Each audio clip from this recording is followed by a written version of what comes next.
पहला है अपील, दूसरा है रेफरेंस। रेफरेंस पूछता है एग्जाम इंटरव्यू में। और तीसरा है रिवीजन, रिवीजन भी पूछ देगा। अब इन तीनों का फर्क क्या है बता सकते हैं एनीबॉडी आप में से कोई? क्या होता है रिवीजन, बताइए। सीधा फंडा बताते हैं। जब किसी भी कोर्ट के किसी आदेश का अपील नहीं हो सकता है, ध्यान से सुनिएगा। जब किसी क्रिमिनल कोर्ट के न्यायालय का यानी क्रिमिनल न्यायालय के आदेश का सीधे सीधे शब्दों में कहें अपील नहीं हो सकता है, तो हम उसका क्या कर देते हैं, रिवीजन कर देते हैं। Revision is possible. अच्छा, एक और बात समझिए। अपील क्या होती है? अपील में आफ्टर कंक्लूजन ऑफ ट्रायल मामला चलता है। मतलब मान लीजिए कि अगर जुडिशियल मजिस्ट्रेट फर्स्ट क्लास के यहाँ आपका ट्रायल चल रहा था, तो जुडिशियल मजिस्ट्रेट फर्स्ट क्लास के यहाँ ट्रायल खत्म होने के बाद जो जजमेंट मिलेगा, जो आदेश, जो ऑर्डर मिलेगा, अब आप उसका कर सकते हैं appeal.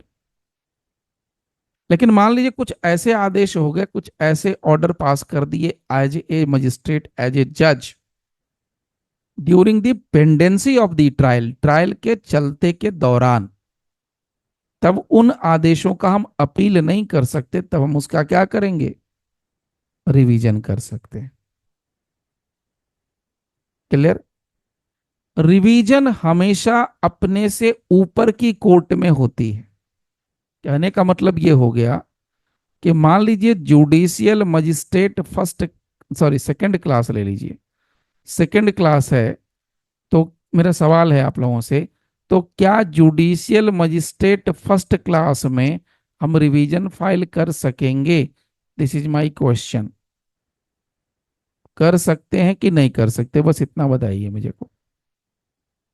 Judicial magistrate second class है, जुडिशियल मजिस्ट्रेट फर्स्ट क्लास की कोर्ट में हम रिवीजन फाइल कर सकते हैं या नहीं कर सकते? नहीं सर। क्यों सर, क्यों नहीं कर सकते? ये तो दोनों एक ही हो गए ना सर, सीजीएम क्या करेंगे। तो सीजीएम भी तो मजिस्ट्रेट ही है भाई, उनके यहाँ क्यों करेंगे? पावर तो ज्यादा है सर। हाँ? पावर ज्यादा है। नहीं, यहीं पर हम लोग कर जाते हैं गलती। यहाँ पर है मजिस्ट्रेट, यहाँ पर भी है मजिस्ट्रेट, और जो सीजीएम बोले तो यहाँ पर है भाई मजिस्ट्रेट। तो ये भी मजिस्ट्रेट, ये भी मजिस्ट्रेट, और ये भी मजिस्ट्रेट। बट हाँ, सेकंड क्लास मजिस्ट्रेट है, ये फर्स्ट क्लास मजिस्ट्रेट है, और ये भी फर्स्ट ही क्लास मजिस्ट्रेट है। CGM is also a first class magistrate ही इसको कहते हैं। जेएमएफ से भी फर्स्ट क्लास मजिस्ट्रेट होता है। लेकिन हाँ, मजिस्ट्रेट क्या, अदालत का जो फैसला होगा वो मजिस्ट्रेट की कोर्ट में नहीं जाएगा। मजिस्ट्रेट की अदालत का फैसला सेशन में जाएगा। अगर केस का खत्म हो गया, निपटारा हो गया, तो अगर हम सेशन में लेके जा रहे हैं तो वो क्या कहलाएगा, अपील।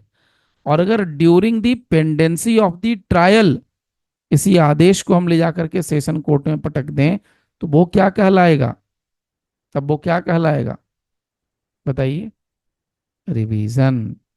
आपको एग्जाम्पल देते हैं। मान लीजिए एक आदमी है, मैं एकदम प्रैक्टिकल एग्जांपल दे रहा हूं। इस आदमी ने 3 केसेज फाइल करे, 1, 2, 3। मजिस्ट्रेट की कोर्ट में ये तीनों केसेज चल रहे थे। लेकिन मजिस्ट्रेट साहब क्या कर रहे हैं, 2 तारीख को एक डेट दे रहे हैं, फिर 7 दिन के बाद 9 तारीख को एक डेट दे रहे हैं, फिर तीसरा केस के लिए 27 तारीख को डेट दे रहे हैं। इस तरीके से 3 केस फाइल किए बेचारे ने, और 3 अलग अलग डेट पर महीने में उसको बुला रहे हैं। मान लीजिए महिला रही तो महिला तो परेशान। अगर हम केस फाइल कर रहे हैं तो मेरे साथ इनजस्टिस हो रहा है तभी तो कर रहे हैं।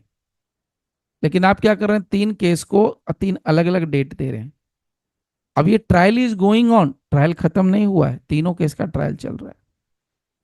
तो ये महिला क्या करती है, मजिस्ट्रेट से रिक्वेस्ट करती है कि जनाब इस केस को ना तीनों को एक ही डेट पर लगाइए। ये सुनते ही नहीं साहब हैं। तो अगर ये साहब नहीं सुनते हैं मजिस्ट्रेट साहब, तो क्या करेंगे, हम रिवीजन ले जाएंगे। किसके यहाँ जाएंगे लेके, बताइए? सेशन में जाएंगे कि सीजीएम के यहाँ जाएंगे?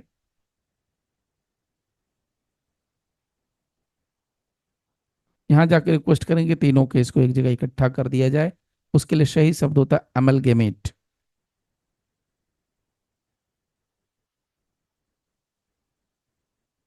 इसको अमलगेमेशन बोलते हैं, इस प्रोसेस को अमलगेमेशन, मतलब तीनों को एक जगह इकट्ठा मिला देना। तब हो जाएगा उसका, उस आदेश के लिए हम चले जाएंगे तो कहेंगे उसको रिवीजन। ठीक। चलिए, अब आइए बेसिक कॉन्सेप्ट